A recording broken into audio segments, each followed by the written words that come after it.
দেখতে দেখতে একটা বছর শেষ হতে চলল। 2024 আমার কাছে বেশ অন্যরকম। এত ওঠানামা দেখেছি এই বছরটাতে।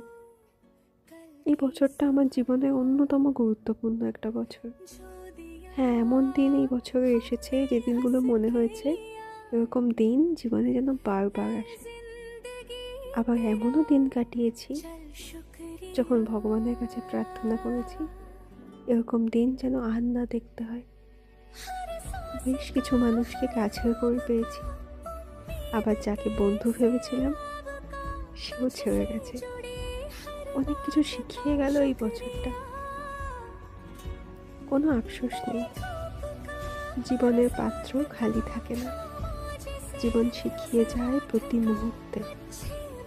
আর আমি সবসময় বিশ্বাস করি সুখটুকু সার্বজনীন আর দুঃখগুলো ব্যক্তিগত।